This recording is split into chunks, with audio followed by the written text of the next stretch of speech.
कैसे मेरे दोस्तों, आपको जैसे एक फीलिंग तो आएगी ही ना कि बाज़ार अब बुलिश हो गया है और बाज़ार गिरता है और भागता है का जो नियम है वो पूरे तरीके से काम कर रहा है।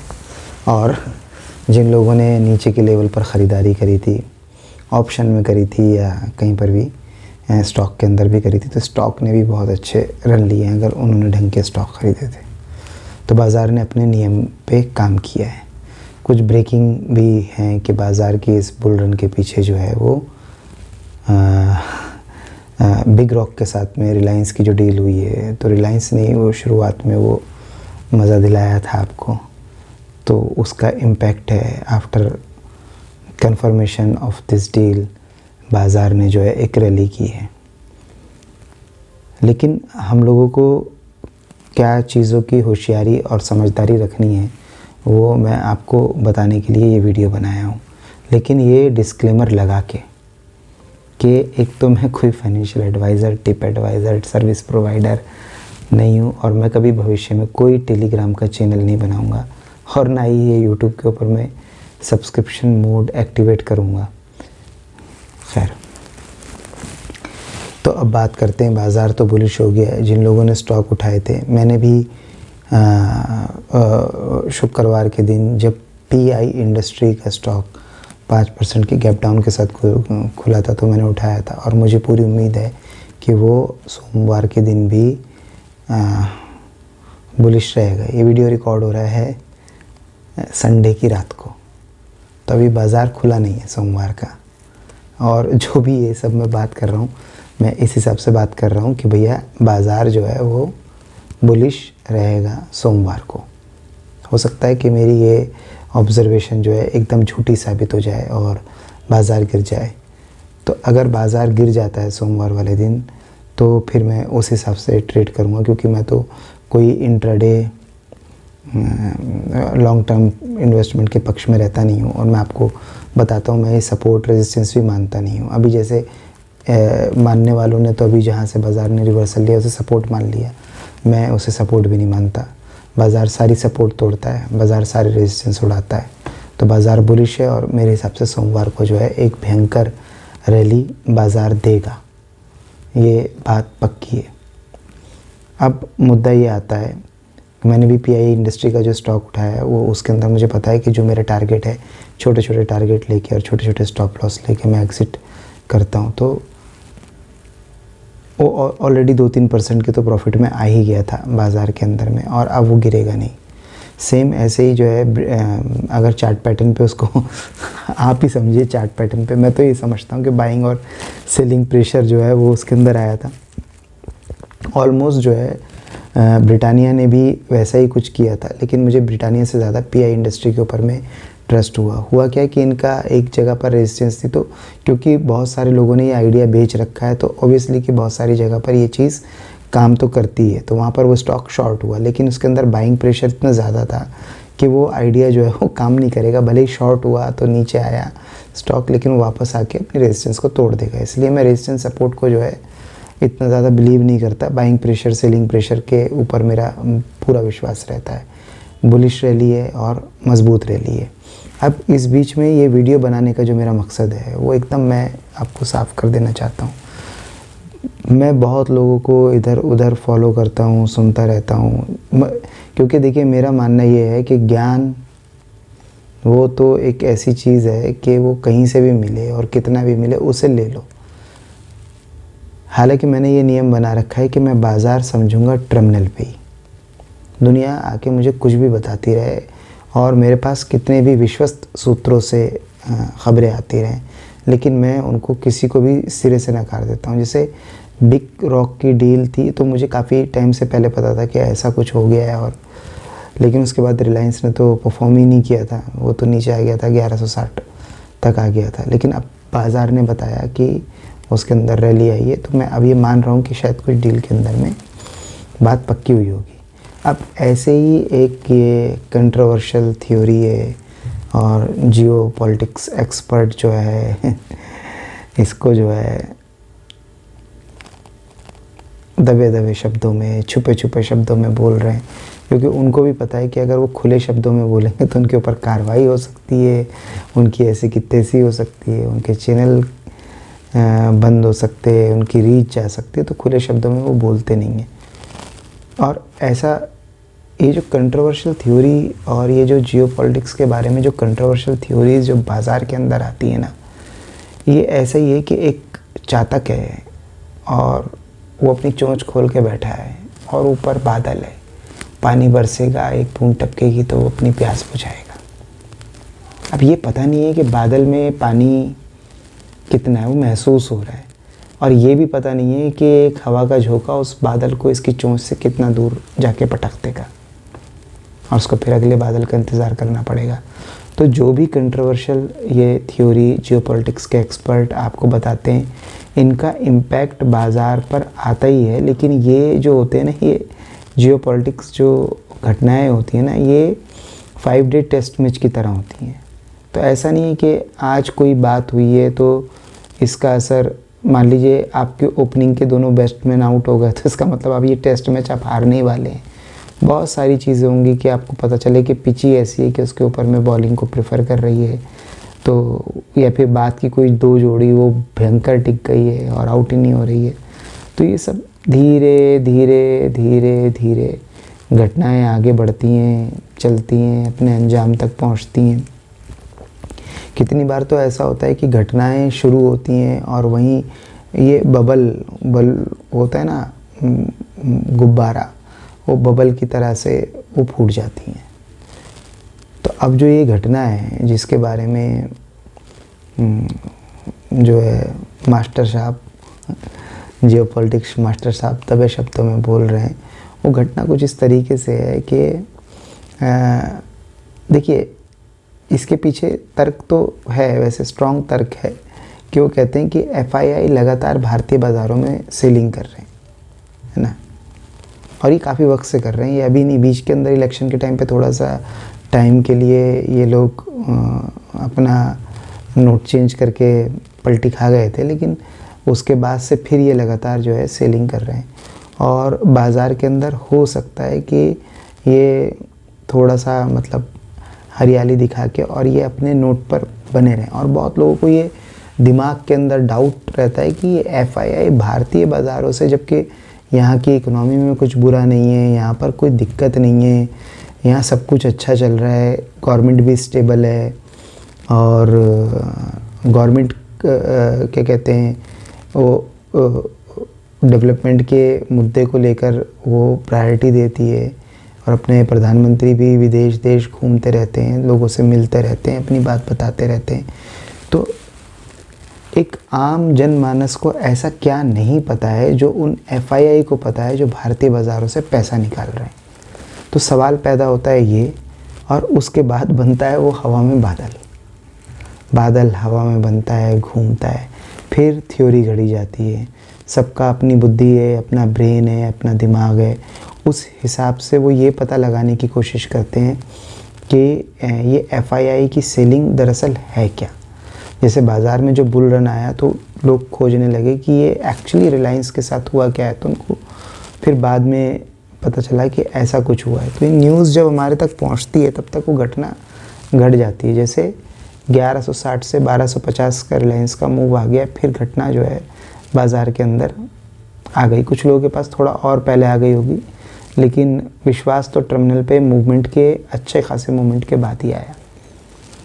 ऐसे ही FII जब लगातार बिकवाली कर रहे हैं तो एक ये दिमाग के अंदर जो है वहम बनता है कि इनको ऐसा भारतीय बाज़ारों के बारे में क्या पता लग गया है जो हम लोग पता नहीं लगा पा रहे हैं। तो कुछ लोग तो बड़ा रफ अध्ययन करते हैं, बोले करप्शन होती है, ये होता है, वो होता है। देखिए, भारतीय बाज़ारों में करप्शन कोई मुद्दा नहीं है, डेबिट वाली कंपनी भी कोई मुद्दा नहीं है। भारतीय बाज़ारों के अंदर में शुरू से यही है, जिस तरीके से आज धंधा चल रहा है, ये हम धंधा करने में इसी तरीके से हमेशा से धंधा कर रहे हैं। अब हम कभी भी कुछ बनाते नहीं हैं, तो हम लोग तो अच्छा बनाते हैं, जूता बनाते हैं, चप्पल, देखिए उसको बनाना नहीं, बनाने का मतलब ये रहता है कि कोई ऐसा हमारा इनोवेशन नहीं है। हम लोग तो कोई भी प्रोडक्ट है, अगर हम लोग या तो असेंबलिंग कर रहे हैं या फिर मैन्युफैक्चरिंग कर रहे हैं तो कॉपी कर रहे हैं हम लोग उसको कि हाँ भाई हम इनोवेशन और टेक्नोलॉजी के ऊपर में इतना ज़्यादा ज़ोरदारी रखते ही नहीं है कंपनी के अंदर। और यहाँ पर अगर कोई ऐसा करेगा भी तो उसको जो है इनोवेशन पे अगर वो इन्वेंशन पे अगर वो पैसा खर्च करने लगेगा तो उसका काफ़ी पैसा खर्चा हो जाएगा। तो जो शैम्पू बना रहे हैं, साबुन बना रहे हैं, जूता बना रहे हैं, फुटवेयर बना रहे हैं, कुछ भी बना रहे हैं वो, तो उनके पास में जो बनी बनाई रेडीमेड तकनीक है उसको लेते हैं और असेंबल करते हैं, बेच देते हैं। तो वो हमारा बाज़ार हमेशा से ऐसा ही है। तो हमारे बाज़ार से किसी को बहुत ज़्यादा उम्मीदें नहीं होती। हमारा जो बाज़ार है वो उपभोक्ता के साइज़ के हिसाब से उसको जो है आंका जाता है। ये नहीं कि यहाँ की कंपनियाँ क्या इनोवेशन कर रही हैं, यहाँ की कंपनियाँ कितनी ईमानदार हैं, कितना उनके ऊपर डेबिट है, इस तरह से यहाँ पे नहीं। कितने उपभोक्ताओं के पास इनके पास सप्लाई चेन है तो उसके हिसाब से आकलन होता है। तो वो तो वैसा का वैसा ही बना हुआ है, बल्कि बड़ा है बाज़ार अपना, पहले के मुकाबले बड़ा हुआ है और काफ़ी चीज़ें जो है वो शहरों से गाँव की तरफ भी गई हैं। तो बाज़ार तो बड़ा ही हुआ है, इकोनॉमी अच्छी हुई है, चीज़ों को काफ़ी तरीके से करप्शन के ऊपर कंट्रोल किया गया है, चीज़ें ऑर्गेनाइज़ की गई हैं और रियल एसेट की बहुत सारी जगहों पर पहचान की गई है। तो उस हिसाब से एफआईआई को सेलिंग क्यों करते हैं, क्यों कर रहे हैं एफआईआई सेलिंग? कोई लॉजिक तो, ऐसा कोई भयंकर लॉजिक तो, कोई बड़ा बवाल तो समझ में आता नहीं है। जब किसी जगह पर आपके पास सही आंसर नहीं मिल रहे हो तो फिर बहुत सारे झूठ जो है हवाओं में तैरते हैं। उनमें से जो मुझे तैरता हुआ एक झूठ मिला, मतलब मैं ये नहीं कह सकता कि वो झूठ ही होगा, हो सकता है कि वो सच हो और हो सकता है कि वो सच आप तक भी पहुंचा हो, या वो झूठ है या वो कंट्रोवर्सी है या फिर जो हवाओं में बादल हैं उनके अंदर पानी है या नहीं है। वो ये है कि हमारे साथ भयंकर तरीके से बार्गेनिंग चल रही है और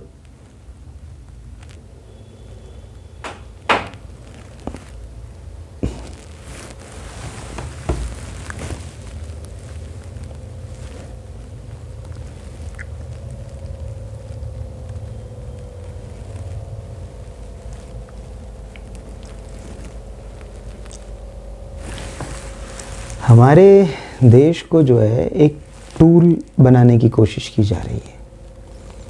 अब जब हम उसके अंदर में हामी भरते हैं कि हाँ हम ये टूल बनने के लिए तैयार हैं, तो हमारे पास एफआईआई का पैसा आता है।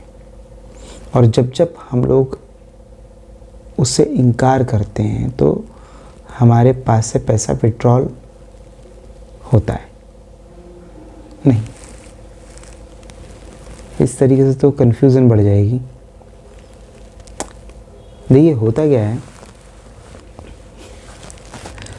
क्या है, कोई भी देश को ना सुपर पावर बनने के लिए ना दुनिया में बहुत सारी जगह पर अपने बेस चाहिए होते हैं, ठीक है।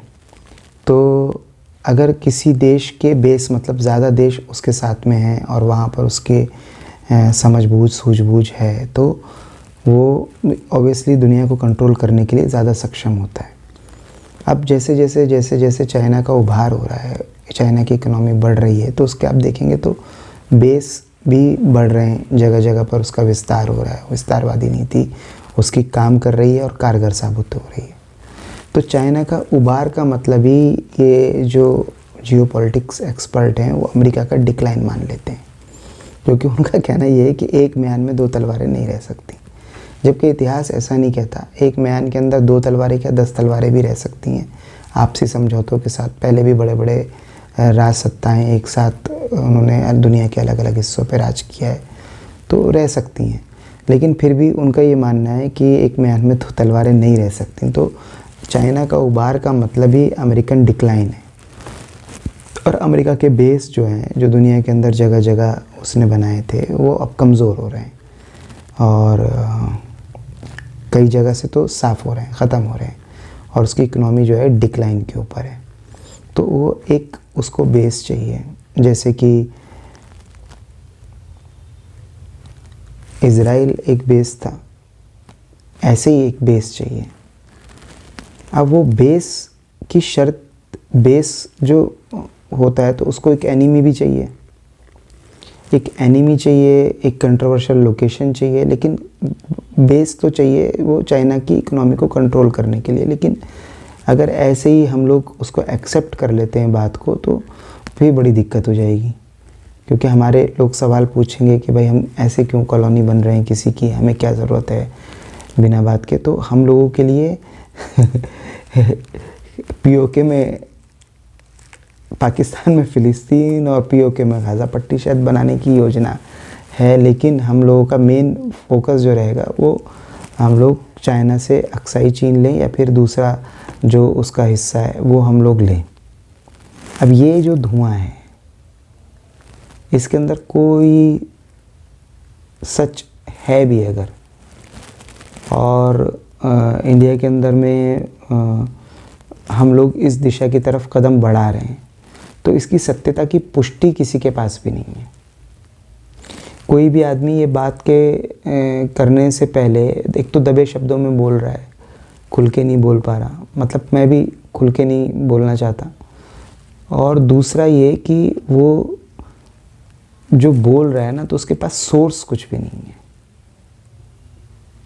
तीसरी बात ये है कि मेरा ये पर्सनली, अब मैं अपना टेक आपको देता हूँ, मेरा पर्सनली बिलीव ये है कि अगर ये घटना हो भी रही है और ये घटना नहीं भी हो रही है, तो ये घटना हमको टर्मिनल पे जो दिख रहा है ना उससे हमको बिलीव में लेनी चाहिए।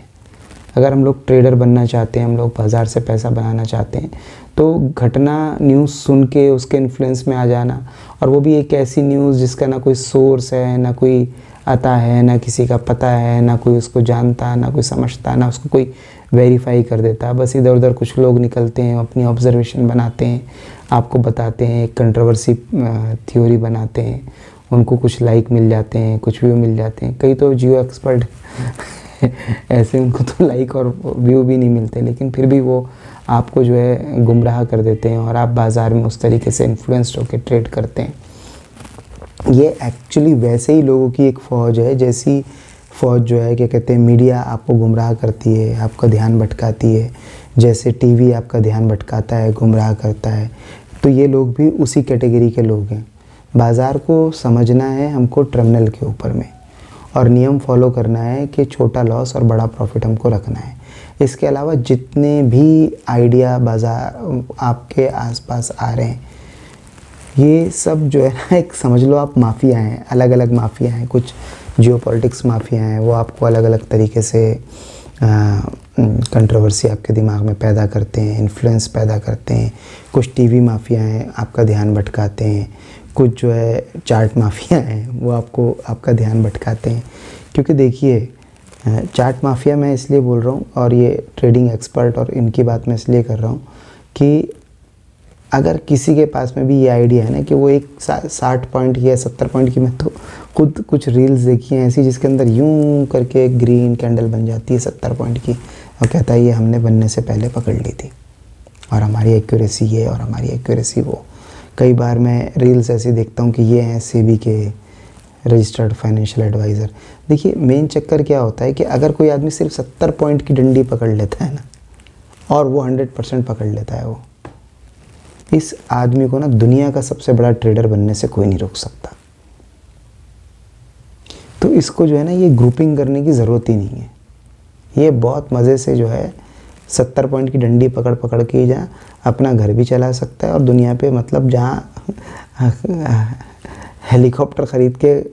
और मैं कह रहा हूँ कि अगर कोई 70 पॉइंट की डंडी पकड़ लेता है और वो किसी चंपारण के किसी गाँव की झुग्गी में भी रहता है, और उसने मान लो 10-20 हज़ार रुपये से ही डीमेट अकाउंट खुलवा लिया है, लेकिन अगर वो 70 पॉइंट की डंडी पकड़ लेता है एक्यूरेट,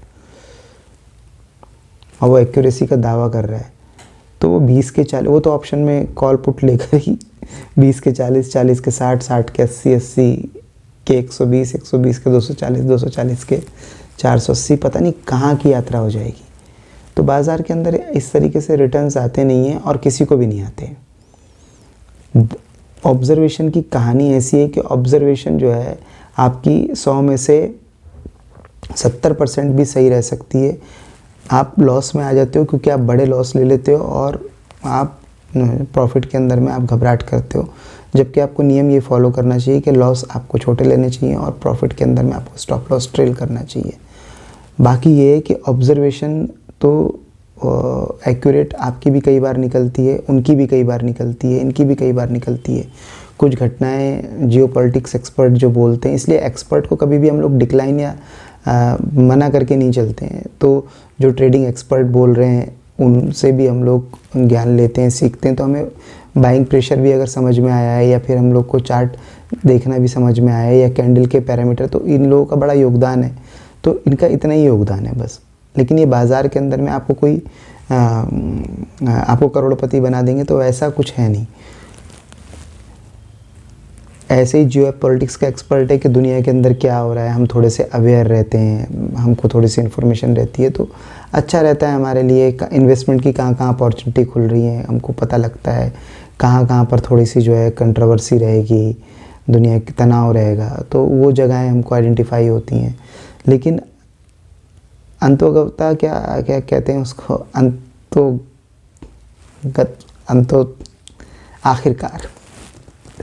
आखिरकार तो जो है हमको, अगर हम पैसा बना लेते हैं तो हम लोग सारी अपनी मौज मस्ती कर ही लेंगे।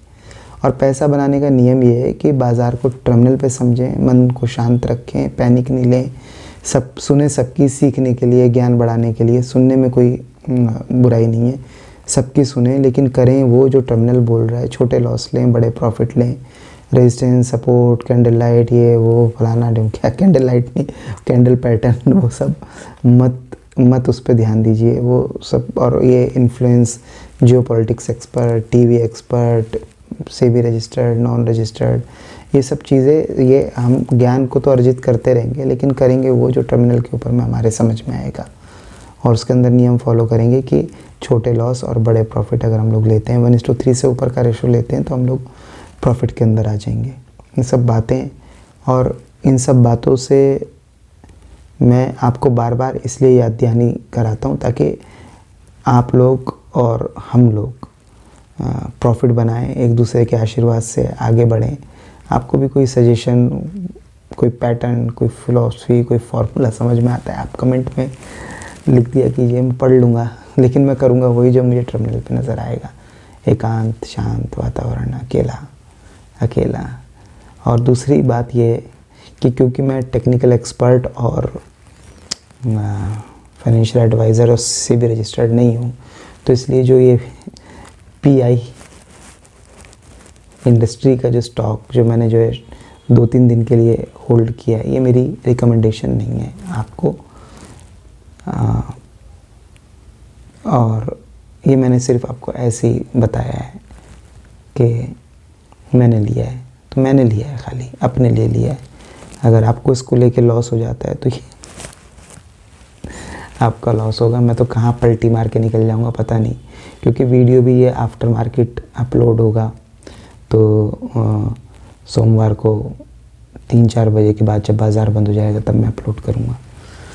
तो तब तक हो सकता है मैं इससे प्रॉफिट बुक करके निकल चुका हूँ, हो सकता है मैं इससे स्टॉप लॉस लेके बाहर आ चुका हूँ, लेकिन 1:5 का तो मैं रेशो रखता ही हूँ। तो मैंने जहाँ पर ये परचेज़ किया था वहाँ से 3-4% तो ये ऊपर था। अभी मैं सोच रहा था कि क्योंकि इतना बड़ा इसने रिवर्सल दिया है तो ये मंडे को थोड़ा सा मुझे और अमीर बनाएगा, तो मैं इसको लेके बैठ गया। लेकिन मैं मंडे में इससे एग्ज़िट कर लूँगा, और अगर मुझे लगा कि ट्यूसडे को और लगाएगा तो मैं स्टॉप लॉस ट्रेल करने पे उतर जाऊँगा। तो इसलिए मेरी रिकमेंडेशन नहीं है, मैं तो लाइव बाज़ार के साथ चलता हूँ। रिकमेंडेशन बदल भी सकती है और दिक्कत भी हो सकती है, इसलिए मैं आपको कोई भी स्टॉक कभी भी रिकमेंड नहीं करता।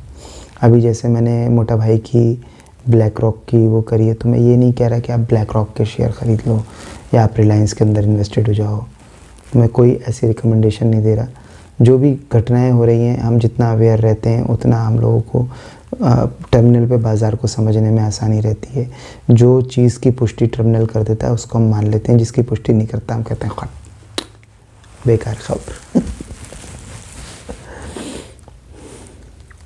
क्योंकि देखिए बहुत सारे झूठों में सच को ढूंढना तो वहीं है जहाँ पैसा लगा हुआ है, रियल सच वहीं पता लगेगा। बाकी सब तो चल रहा है, चलता रहेगा, दुनिया है। सब अपना अपना पॉलिटिक्स करते रहेंगे। होता है जियो पॉलिटिक्स के बादल आते हैं और वो हवा के सहारे निकल जाते हैं, तो कुछ नहीं पता क्या होगा। भविष्य के गर्भ में सब छुपा हुआ है और आप और मैं भविष्य वक्ता नहीं है। और जो भविष्य वक्ता बनने का दावा कर रहे हैं वो लोग झूठे हैं, उनको पता नहीं है।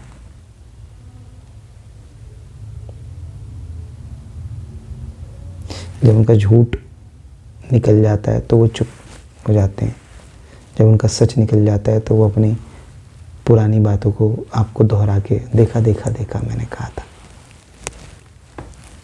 वाली थ्योरी पे चलते हैं। तो ये चीज़ ठीक नहीं है। देखा मैंने कहा था, भाई आपने बहुत कुछ कहा था तो उसमें से बहुत कुछ हो गया है, और जो बहुत कुछ नहीं हुआ उससे काफ़ी लोगों को आपने गुमराह भी किया है, लॉस करवाए। तो बाज़ार, मेरा ये मानना है कि बुलिश है, लेकिन फिर भी टर्मिनल जो बताएगा, टर्मिनल पे जो बर्ताव करेगा तो मैं उस हिसाब से ट्रेड करूँगा। और ट्यूसडे को जो वीडियो बनाऊँगा मैं आपको बताऊँगा कि बाज़ार ने मेरे अकॉर्डिंग कितना, मैंने जो कहा था कहाँ तक सही साबित हुआ। धन्यवाद। Sorry, it's DJ.